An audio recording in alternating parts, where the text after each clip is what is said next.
Terus. Bismillahirrahmanirrahim. Assalamualaikum warahmatullahi wabarakatuh.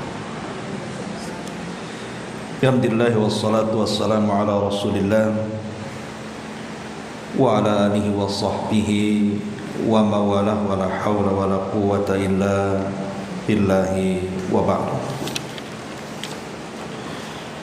Kita lanjutkan kembali kajian kita, masih membahas kitab Umdatul Ahkam, dan kita masuk pada hadis ke-61 pada halaman ke-47. An Jabir bin Abdullah radhiyallahu anhuma anna Umar bin al-Khattab jaa yaumal khandaqi ba'dama gharabatis syamsu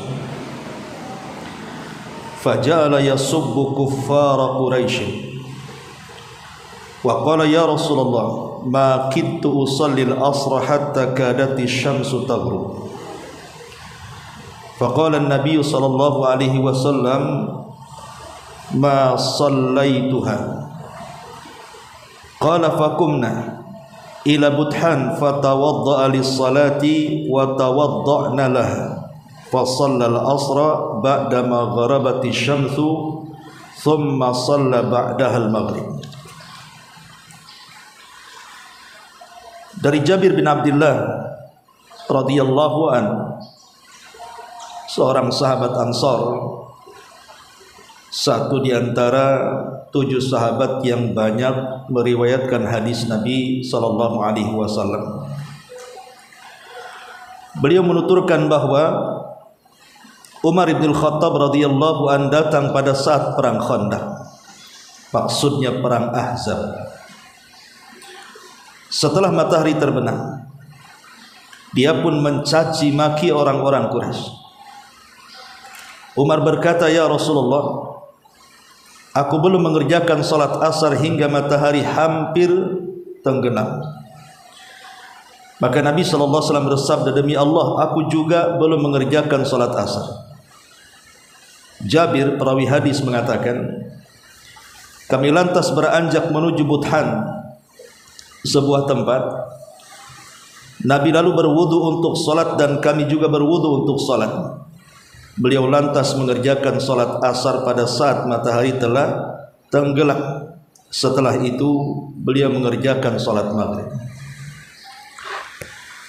Pembahasan ini sebenarnya sudah dijelaskan sebelumnya ketika kita membahas hadis yang ke-54, yang ke-53 dan 54, yaitu tentang kisah perang Ahzab, di mana Nabi sallallahu alaihi wasallam karena disibukkan menjaga parit dan beberapa para sahabat, sementara mereka belum salat asar.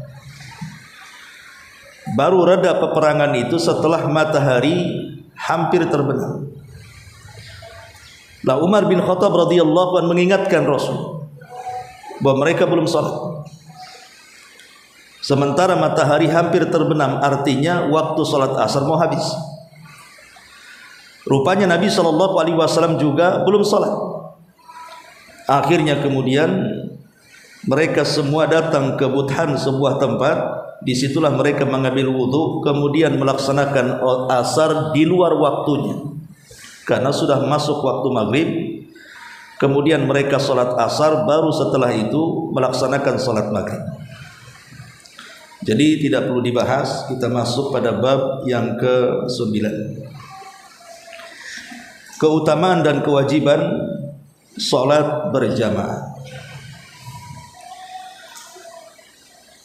Pada hadis ke-62, di sini Nabi sallallahu alaihi wasallam menjelaskan kepada kita, An Abdullah ibni Umar radhiyallahu anhuma anna Rasulullah sallallahu alaihi wasallam qala salatul jama'ati afdalu min salatil fardhi bi 27 darajatan. Abdullah bin Umar radhiyallahu anhuma mengatakan, bahwa sesungguhnya Rasul sallallahu alaihi wasallam bersabda, keutamaan salat berjamaah itu melebihi salat sendirian sejumlah 27 derajat. Kemudian hadis berikutnya, an Abi Hurairah radhiyallahu anhu qala Rasulullah sallallahu alaihi wasallam, salatul rajuli fil jama'ati tudha'afu ala salatihi fi baitihi wa fi suqihi khamsan wa ishrina dhifan. Wa dhalika annahu idza tawadda'a fa ahsana al-wudu'a thumma kharaja ila al-masjid la yukhrijuhu illa salat lam yakhtu khutwatan illa rufi'at lahu biha darajah wa khutta anhu biha khati'ah fa idza shalla lam tazalil malaikatu tusalli alaihi ma dama fi musallah Allahumma salli alaihi Allahumma salli alaihi Allahumma ighfir lahu Allahumma arhamhu wa la yazalu fi salatin man tadara salat. Dari Abu Hurairah radhiyallahu anhu, dia mengatakan, Nabi sallallahu alaihi wasallam bersabda, keutamaan salat seseorang dilakukan secara berjamaah akan dilipat gandakan terhadap keutamaan salat di dalam rumah atau di pasarnya sebanyak 25 kali lipat. Demikian itu karena dia berwudu dan membaguskan wudunya, lalu keluar menuju masjid dan tidak ada satu alasan pun yang membuatnya keluar kecuali hanya untuk salat. Tidaklah dia mengayunkan langkah melainkan dia akan terangkat satu derajat, terhapuskan satu kesalahan. Jika dia mengerjakan salat, maka selama dia masih di tempat salatnya, maka malaikat senantiasa mendoakan, ya Allah, curahkan salawat kepadanya, ya Allah ampuni dosa-dosanya, ya Allah limpahkan rahmat kepadanya. Orang tersebut dinilai senantiasa mengerjakan salat selama dia menunggu salat selanjutnya. Baik, ya.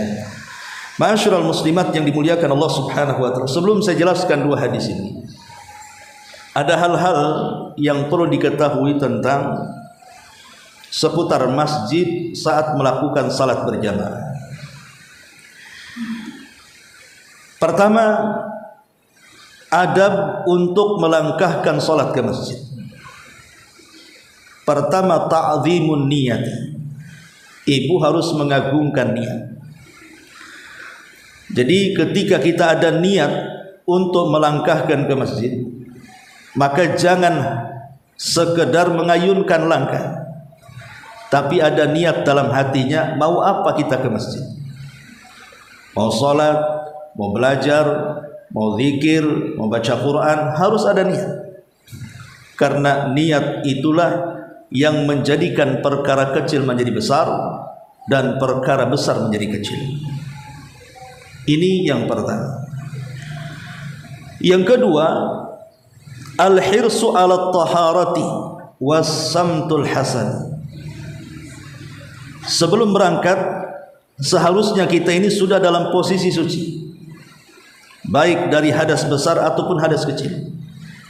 Kemudian memiliki penampilan yang baik, karena kita akan melangkah ke rumah Allah Subhanahu wa taala. Kalau ke rumah pejabat saja kita hendak bertamu, tidak mungkinlah compang-camping pakaiannya, pasti akan berdandan. Maka rumah Allah jauh lebih agung dibandingkan rumah pejabat.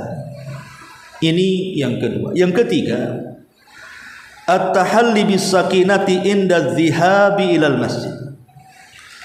Kalau tujuannya untuk salat dan beribadah kepada Allah Subhanahu wa taala, maka tidak perlu tergesa-gesa, tidak perlu berlari-lari. Karena ada sebagian orang ketika mendengar suara qomat, karena takut tidak mendapatkan rakaat, dia rela sampai lari, dan itu membahayakan. Bukan membahayakan badannya saja terjatuh, tapi juga membahayakan ibadahnya. Makanya Nabi SAW mengatakan, idza uqimatis salatu fala ta'tuha wa antum tas'aun. Kalau kalian mendatangi salat, jangan datang dalam kondisi kalian tergesa-gesa. Waqtuha tamshun, tetapi berjalanlah dengan pelan. wa alaikum bis sakinati wal waqar. Maka wajib atas kalian untuk tenang, tidak tergesa-gesa. Fama adraktum fasallu wa ma fatakum faatim. Kalau memang kita mendapatkan rakaat sempurna, alhamdulillah. Kalau memang tidak sempurna, tinggal sempurnakan. Kenapa mesti tergesa-gesa? Karena orang tergesa-gesa ini kalau sudah salat kemudian dengan nafas terengah-engah, itu akan mempengaruhi bukan hanya bacaan salat, tapi pikiran salat juga akan bermasalah. Makanya tidak ada masalah kalau memang kita dapat sempurna, alhamdulillah. Kalau memang kita kurang satu rakaat, sempurnakan, kata Nabi. Karena kita sedang beribadah kepada Allah harus dalam kondisi tenang, supaya apa yang kita gerakkan dan kita baca itu betul-betul tumanina. Ini yang ketiga. Yang keempat, at-ta'assi bi Rasulillah sallallahu alaihi wasallam fi du'ai inda dukhul wal khuruj minal masjid. Biasakan masuk masjid itu mengikut contoh Nabi sallallahu alaihi wasallam. Apa itu? Jangan lupa doa, baik ketika keluar ataupun ketika masuk. Karena bagaimanapun doa masuk masjid itu bagus. Allahumma ftah li abwaba rahmat. Kita meminta rahmat. Dan ketika keluar kita juga meminta karunia. Maka jangan pernah tinggalkan doa masuk masjid. Yang kelima, at-tahalli birrahmati wallini wa hifdil janahi fil masjid. Sebisa mungkin kalau sudah masuk ke dalam masjid, maka kebiasaan-kebiasaan buruk di luar masjid seperti kasar, tidak lembut, ngomongnya sembarang, kemudian sombong dan yang semacamnya, di masjid tidak berlaku. Di masjid harus betul-betul berakhlak. Birrahmati dengan penuh kasih sayang, walini dan kelembutan, wa hifdil janah dan merendahkan diri. Ini yang keenam. Yang kelima, yang keenam, iltizamul khusyu' wal istighalu bil ibadati. Tetap khusyuk, kemudian sibukkan dengan perkara ibadah. Tetap khusyuk dan sibukkan dengan perkara ibadah. Jangan ada perkara lain yang menyibukkan di dalam masjid. Karena masjid itu tempat zikir, tempat salat dan membaca Quran. Bukan tempat ramai, apalagi melabrak orang di masjid, maka tidak layak. Kemudian di nomor 7, tarbiyatul atfal ala adabis salati fil masjid. Kalau ibu-ibu bawa anak-anak, yang kira-kira anak-anak ibu itu agak nakal sedikit atau nakal banyak, maka ditarbiyah dulu sebelum berangkat ke masjid itu. Kasih tahu anak-anaknya, nah jangan ribut, jangan ganggu, awas kalau ganggu, dan begitu seterusnya.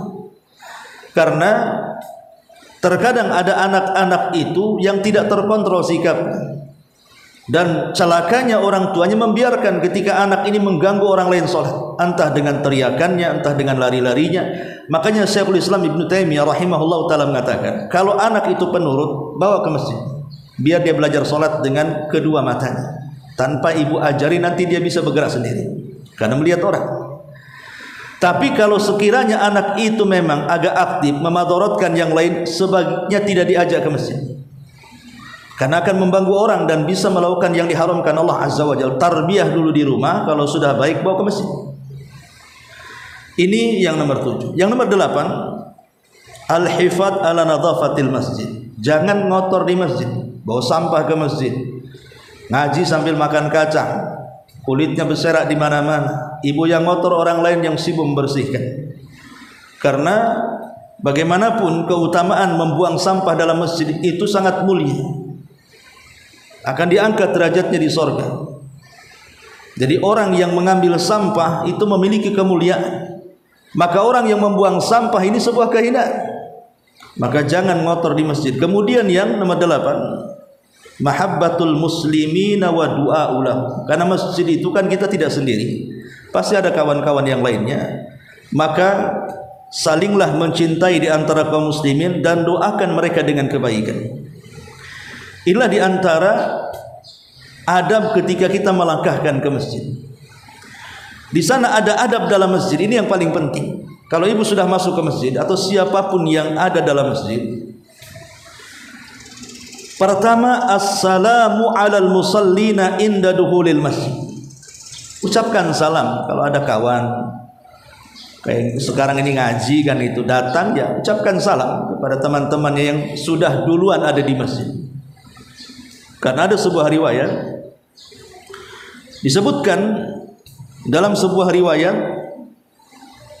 dari Abdullah ibn Mas'ud radhiyallahu anhu, dari Abdullah ibn Mas'ud radhiyallahu anhu atau Abdullah ibn Umar radhiyallahu anhuma, kharaja Rasulullah sallallahu alaihi wasallam ila Quba yusalli fi. Satu hari Rasul keluar untuk salat di Masjid Quba. Karena Rasul itu suka datang ke Masjid Quba setiap hari Kamis. Untuk apa? Untuk salat di situ. Dan salat di Masjid Quba itu pahalanya sama dengan umrah. Makanya ibu kalau umrah kemudian ke Madinah, sempatkan salat di Masjid Quba. Kemudian kata Nabi sallallahu alaihi wasallam, Faja'al ansar, ketika Rasulullah SAW salat, kemudian selesai salat, datang orang Ansar.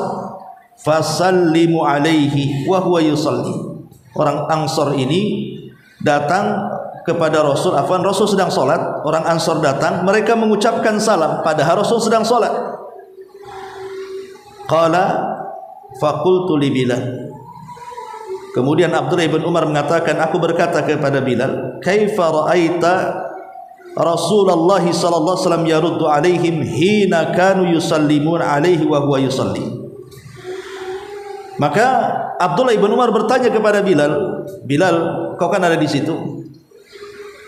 Apa yang kau lihat ketika orang-orang Ansar mengucapkan salam kepada Rasul sementara Rasul sedang salat? Kira-kira bagaimana Rasul menjawabnya? Dia kan sedang salat. Maka Bilal bin Rabah radhiyallahu anhu mengatakan, hakadha wa basata kaffahu. Kata Bilal begini sambil membentangkan telapak tangannya. Jadi tidak ngomong waalaikumsalam, mengisyaratkan seperti ini. Karena kita sedang sholat, tidak boleh menjawab salam, cukup mengisyaratkan seperti ini. Lah menunjukkan bahwa para sahabat saat masuk ke Masjid Quba mereka mengucapkan salam dan Rasul menjawab dengan isyarat. Makanya kalau kita masuk ke dalam masjid dan di situ ada manusia, ucapkan salam kepada orang-orang yang dalam masjid. Yang kedua, salatu tahiyatil masjid. Di antara adabnya adalah kalau kita hendak salat berjamaah, kalau memang ada waktu, maka salatlah dalam rangka menghormati masjid yang disebut dengan salat tahiyatul masjid. Kemudian yang ketiga, adamul khuruj minal masjid ba'dal adzani illa liudhri. Kalau kita sudah di masjid, tiba-tiba terdengar suara adzan, maka dilarang seseorang itu untuk pulang kembali ke rumahnya kalau di masjid sudah dikumandangkan adzan, kecuali ada uzur yang memang mendesak, tidak bisa tidak, dia harus pulang. Tapi kalau tidak ada uzur, sementara muadzin sudah mengumandangkan adzan, maka kita tidak boleh keluar. Ini adab orang di dalam masjid. Kemudian kenapa demikian? Kenapa kita tidak boleh keluar? Karena ada larangan. Dahulu ada seseorang yang izin untuk pergi haji atau umrah, saya lupa, kepada Imam Malik, kepada Sa'id ibnul Musayyib. Sa'id ibnul Musayyib seorang pemimpin para tabi'in.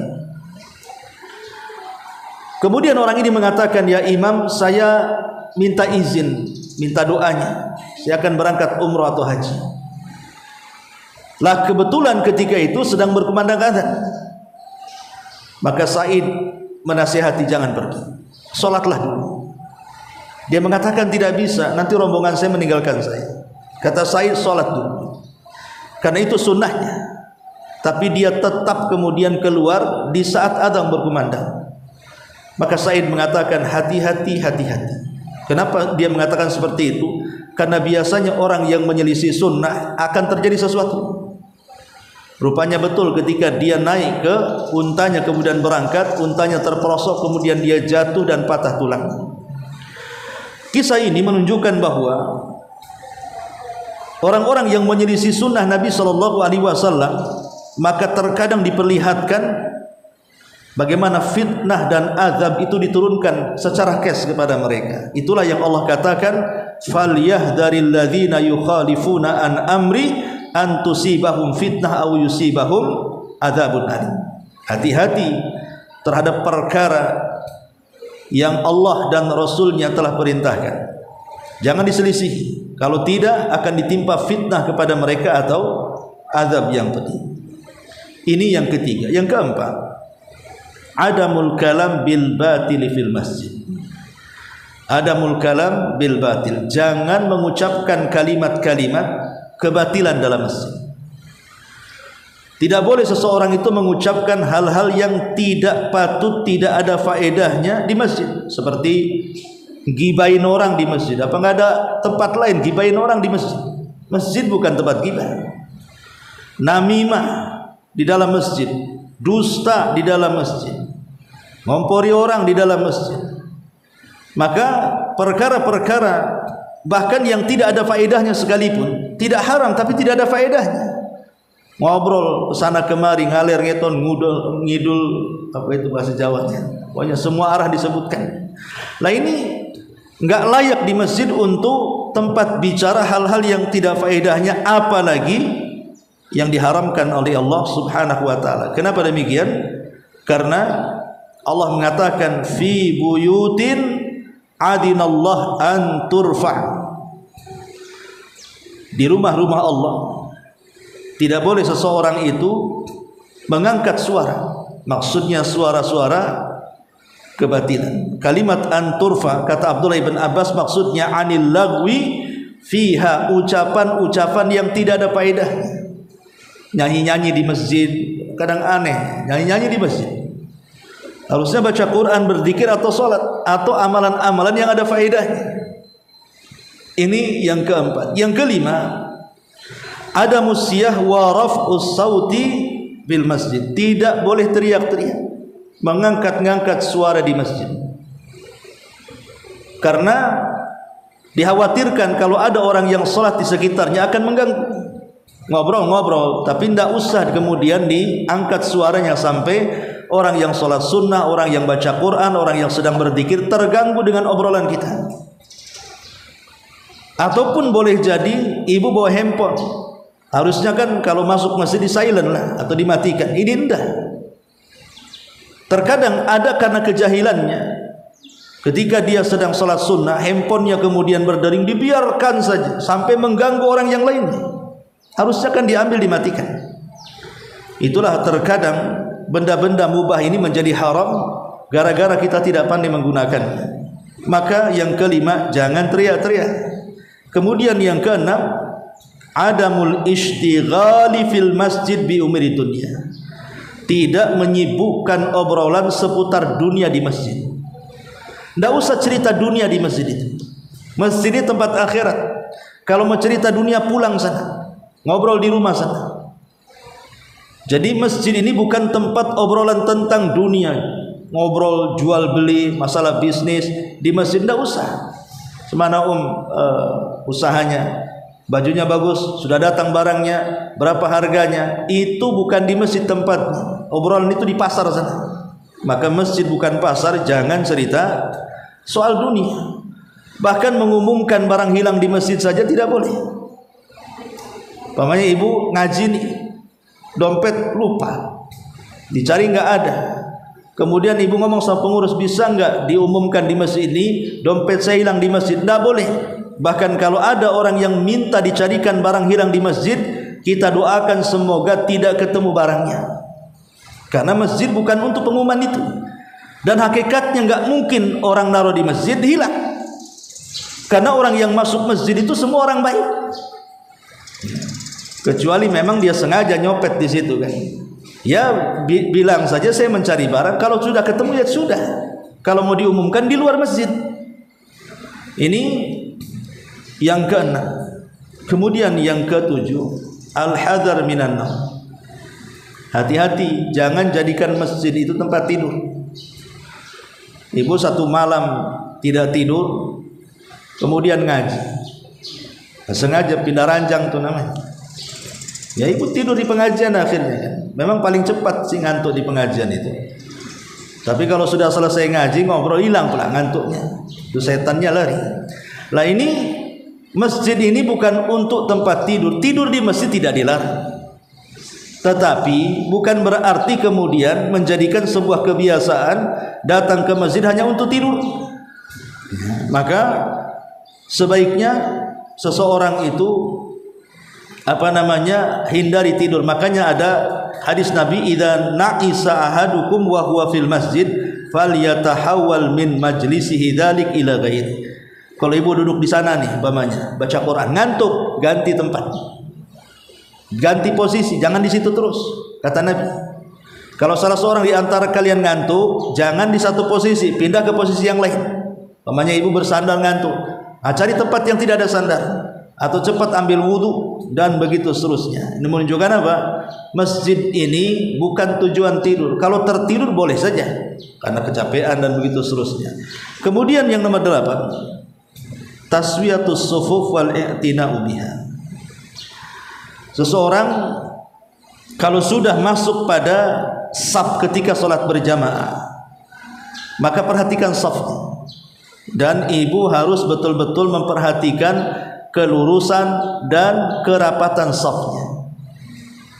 Bukankah seorang imam apabila menjadi imam, apa instruksinya? Sawu sufufakum fa inna taswiyatas sufuf min tamamis shalah, kata imam. Jadi ibu gini bu, kalau ibu punya kawan, kemudian di samping ibu tidak mau merapatkan shaf, ibu cukup ngomong, nggak dengar apa kata imam, itu saja. Emangnya apa? Apa kata imam? Kamu mau ikut imam atau enggak? Kata imam rapatkan. Ini bukan kata saya loh, Pak Imam yang ngomong. Gitu saja. Berarti tadi nggak dengar imam ngomong, budek ya. Rapatkan saf kata imam, luruskan saf, itu imam yang nyuruh. Jadi gitu saja. Jadi merapatkan saf, meluruskan saf itu sebenarnya bukan imam yang menyuruh, memang harus seperti itu. Cuman imam ini hanya mengingatkan supaya kita merapatkan saf ketika salat berjamaah. Makanya Nabi SAW mengatakan sawu sufufakum fa inna taswiyatas saffi min tamamis salati, rawahu Muslim.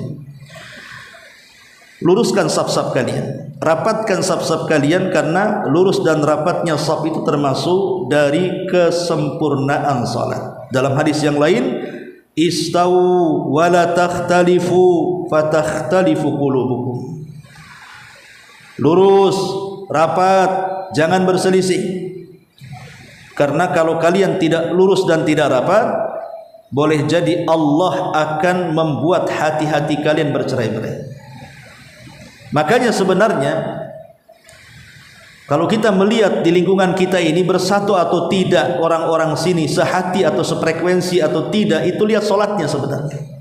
Kalau sholatnya centang perenang, ada yang ke sini, ada yang ke sana, ada yang cukup satu sajadah dilangkahi kan, itu berarti masyarakatnya itu masalah, hatinya tidak bersatu, tidak sefrekuensi bahasanya. Tapi kalau salatnya rapat, safnya insya Allah, kalau dalam masjid saja rapat, maka di masyarakat akan rapat tuh hati-hatinya, karena Rasul yang mengatakan seperti itu.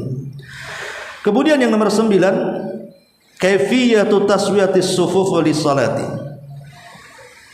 Bagaimana caranya merapatkan saf dalam salat jamaah itu?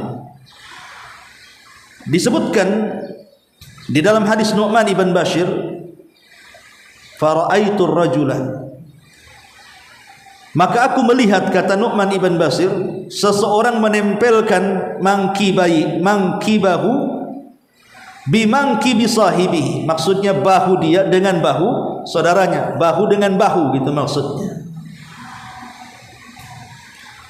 Kemudian wa ka'bahu bi ka'bihi, dan mata kaki dengan mata kakinya, wa rukbatahu bi rukbati sahibi. Kemudian apa ini namanya ini, lutut dia dengan lutut saudaranya. Jadi kerapatan saf itu mencakup bahu, mencakup lutut, mencakup mata kaki. Ini 3 benda ini harus rapat. Kemudian yang ke-10, ada musaffi baina siwaril masjid illa lihajatin. Kalau bisa jangan mengatur saf itu terputus dengan tiang. Ada tiang ini kan, hindari tiang. Kalau memang bisa menghindari tiang buat saf, hindari tiang. Jangan terputus gara-gara tiang. Kecuali karena hajat, mungkin membeludak orangnya gitu ya. Memang tidak bisa kalau kita menghindari tiang, nanti renggangnya jauh, padahal itu cukup untuk satu saf. Nah, kalau memang ada hajat karena membeludak orang lain, ya memang itu karena hajat kan gitu ya. Tapi kalau masih kosong masjidnya, hindari tiang supaya tidak terputus safnya. Ini yang ke-10. Kemudian yang ke-11, ad-dukhulu fi sholati ma'a jama'atil masjid ala ayyi halin kan. Ketika masuk ke masjid, maka buang status apapun. Buang status apapun. Kalau sudah masuk masjid, semua orang sama. Mau Anda jenderal, mau Anda bawahan, mau Anda orang kaya, mau Anda orang miskin, mau Anda pejabat, mau Anda rakyat, mau Anda kulit hitam, kulit putih, mau cantik, mau jelek, mau pesek, mau mancung, mau hitam, mau semuanya sama. Kalau sudah masuk masjid, semua sama. Siapa yang duluan di saf pertama, maka dia berhak di situ. Siapa yang terlambat masuk masjid, dapat saf belakang walaupun dia pejabatnya, duduk di situ.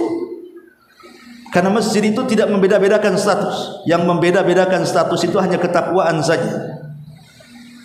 Maka supaya ini menjadi adab bagi kita ya. Kemudian juga yang nomor 12, adamu hijril masjidil ladzi yali wa dhihab ila masjidi abad. Berangkat ke masjid terdekat. Tidak perlu nyari masjid yang jauh di sana. Apalagi di waktunya mepet, udah komat, masjid seberangnya ada, dia masjid ke sana, sampai di sana udah salam. Jadi cari masjid terdekat itu lebih baik. Kemudian yang ke-13, ada mu'adhiyatil musallina bi ayyi wasilatin kanat. Jangan sakiti orang salat dengan apapun. Dengan apapun. Ya, sekarang yang paling banyak mengganggu adalah handphone biasanya. Yang paling mengganggu itu handphone. Mungkin lupa di silent atau karena kejahilannya, kemudian bunyi. Kalau masih suara murotal, suara adzan masih mending. Ini dangdutan kadang-kadang karena orang awam kan gitu ya. Nah, ini kan masalah. Saya waktu kemarin umroh ya, kebetulan di samping apartemen itu, samping hotel ada mushola kecil. Ya. Karena tidak sempat ke haram, sholat di situ. Ada sekitar 5 atau 5 saf gitu di mushola itu. Ya, masjid lah kalau di sana itu. Jadi yang paling depan safnya itu berdering kencang-kencangnya. Dan tidak dimatikan sampai imamnya yang baca itu tersalah-salah. Tersalah-salah. Setelah selesai sholat mungkin dia malu, langsung pergi dia. Langsung imamnya marah-marah. Ya. Bukan hanya dia yang terganggu, tersalah-salah sholat bacaannya sampai berhenti berapa kali, kita sendiri sampai geram gitu kan, payah geram semuanya. Lah ini banyak kejadian seperti itu. Intinya bahwa apapun wasilah, bukan hanya handphone. Ya, seseorang masuk masjid, maaf namanya orang belum mandi, bau badan dan begitu seterusnya, ini kan bahaya. Bau mulut, bau ketiak, bau apa kan? Maka masuk masjid itu makanya dalam kondisi betul-betul jangan membawa gangguan kepada orang lain. Yang sifatnya bau-bauan, yang sifatnya suara-suara yang bising atau membawa anak-anak yang mengganggu orang lain, maka sebisa mungkin jangan ada di masjid mengganggu orang yang sedang sholat, apakah dia sholat wajib ataupun sholat sunnah. Maka ini di antara adab tidak boleh. Kalau sudah masuk masjid, maka 13 adab ini jangan ditinggalkan. Kemudian pembahasan yang ketiga, apa hikmah sholat berjamaah itu? Tentu kan ada hikmah. Kenapa kita diperintahkan untuk sholat berjamaah khususnya bagi laki-laki, tapi perempuan tidak terlarang boleh sholat jamaah walaupun di rumah lebih baik. Pertama, Allah Subhanahu wa taala mensyariatkan salat jamaah itu supaya ta'aruful ikhwah wal ahibbah fillah. Supaya saling mengenal sesama kaum muslimin, sehingga terikatlah sebuah hubungan yang disebut dengan persaudaraan kaum muslimin. Jadi orang ke masjid kadang-kadang ada yang nggak kenal, akhirnya kenalan. Rupanya tersambunglah hubungan, entah hubungan bisnis, hubungan kerabat, saudara, dan begitu seterusnya.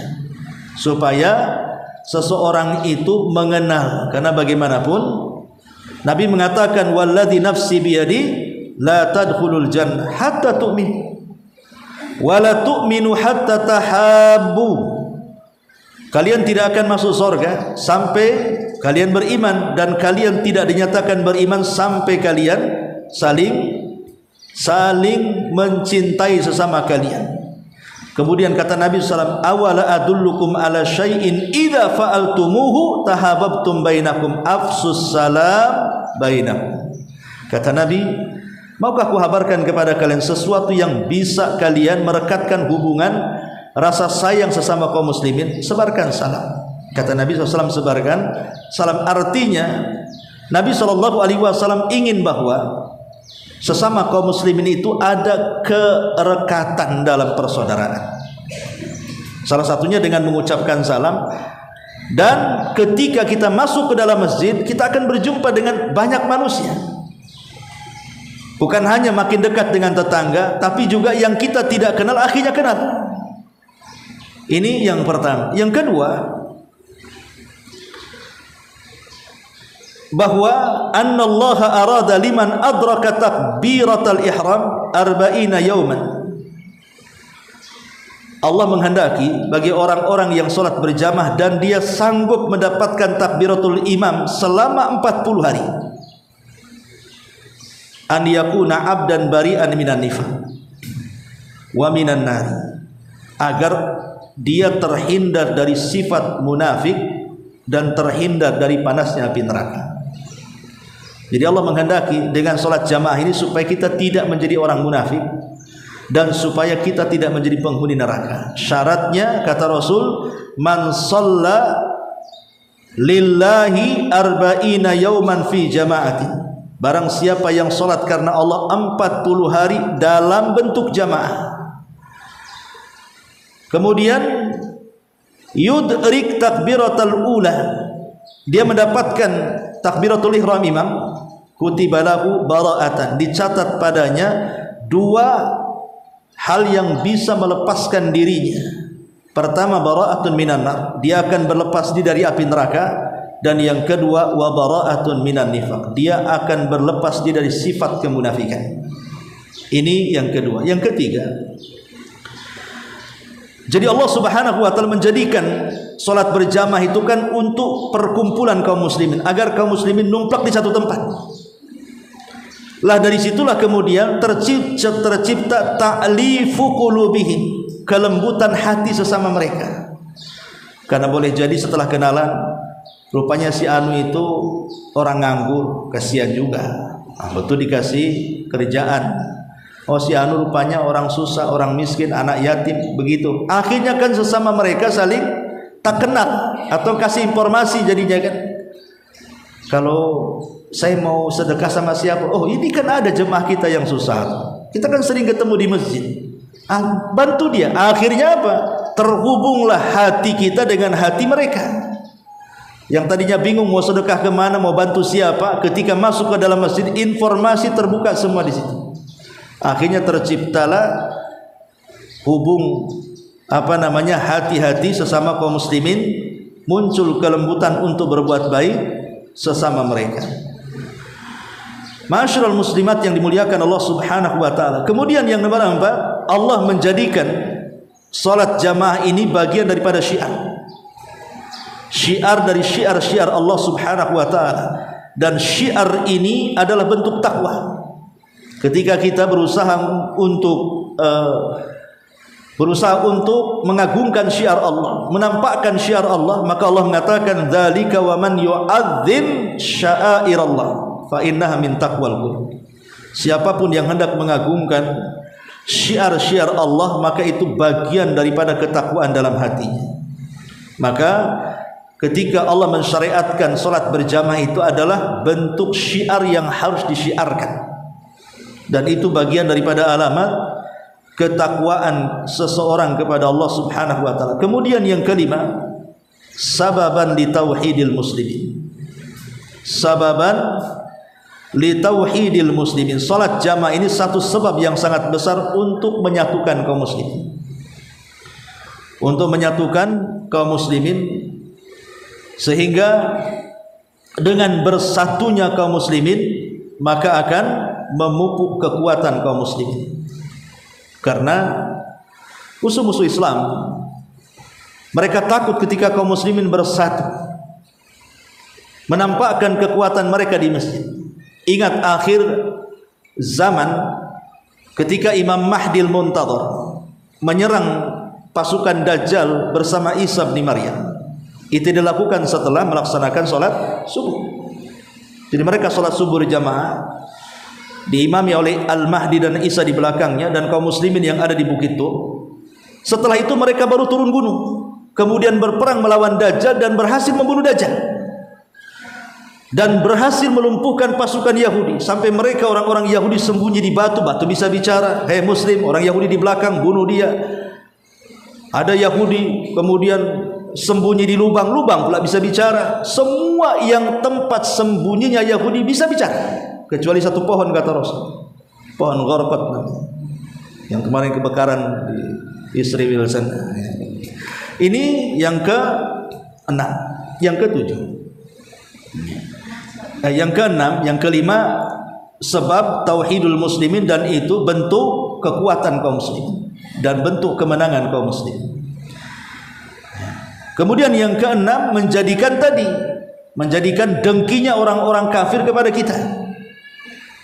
Jadi orang-orang kafir makin dengki dalam hati mereka ketika melihat kaum muslimin bersatu. Kemudian yang nomor 7, bahwa salat jamaah ini adalah tahdzibun li nafsi wa tarbiyatuha, bentuk membersihkan jiwa dan mentarbiah jiwa. Kenapa demikian? Karena orang yang masuk masjid itu yang disaksikan adalah orang baca Quran, orang berzikir, orang sholat, dan itu menunjukkan apa? Ziyadatul iman. Orang masuk masjid itu rata-rata imannya tambah. Beda kalau masuk pasar kan, turun imannya. Tapi kalau orang masuk masjid, imannya tumbuh. Iman di mana? Di hati. Hatinya akan bertambah keimanannya. Makanya ketika kita sholat berjamaah, hati kita akan dipenuhi dengan kebersihan iman. Ini yang ke-7. Yang ke-8, Allah menjadikan sholat berjamaah ini sababan limahwil khataya wa raf'i darajat, sebab menggugurkan kesalahan-kesalahan dan mengangkat derajat. Karena setiap langkah ibu bapak dari rumah ke masjid itu, setiap langkahnya menghapus dosa dan setiap langkahnya mengangkat derajat. Makin jauh dia dari masjid, makin banyak langkahnya, makin banyak kesalahan yang dihapuskan, makin banyak yang diangkat derajatnya. Ya, jadi ini yang ke-8. Yang ke-9,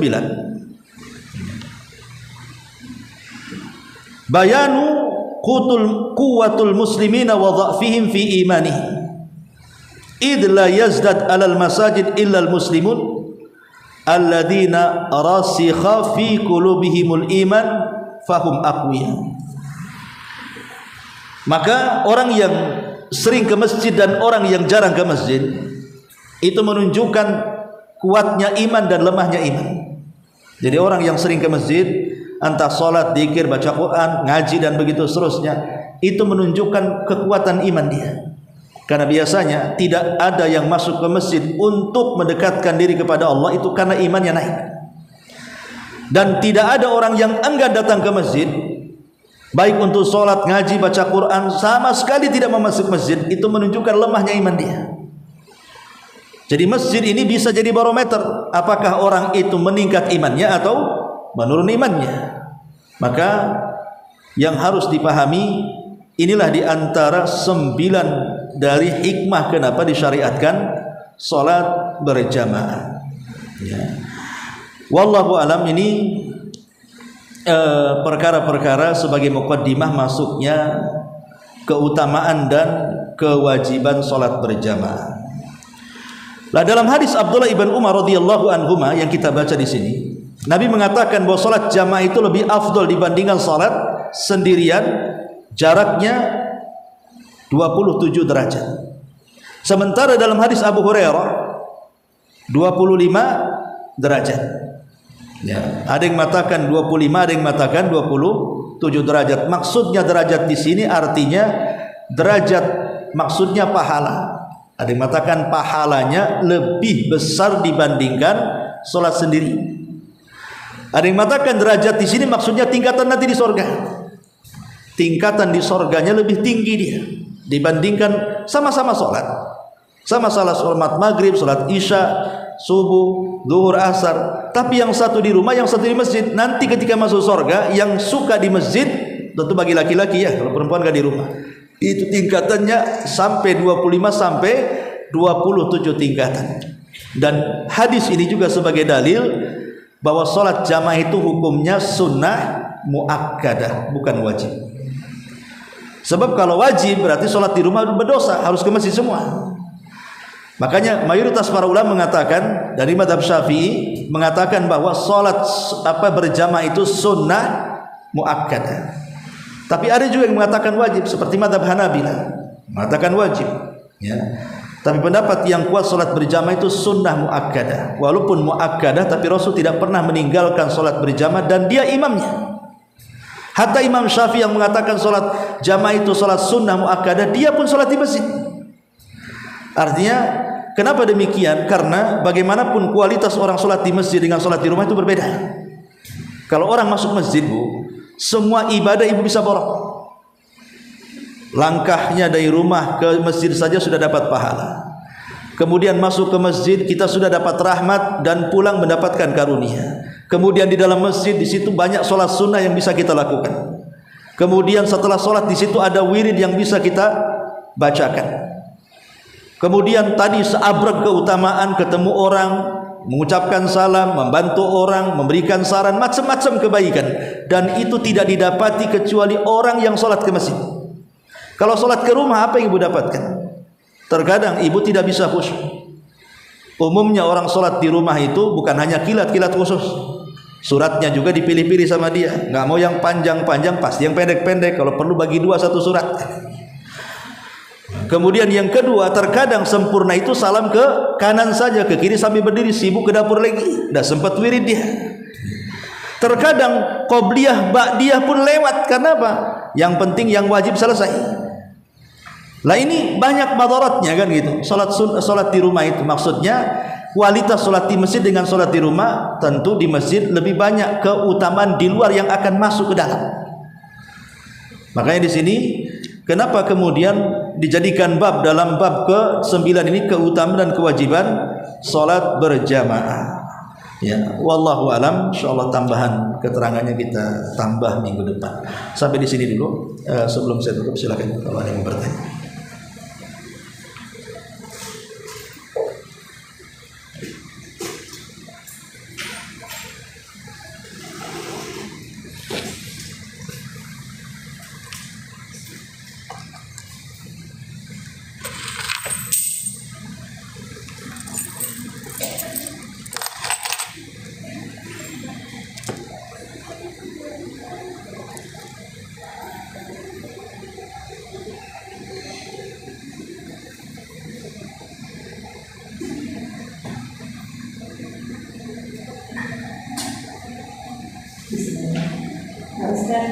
Boleh saya nanya yang minggu kemarin?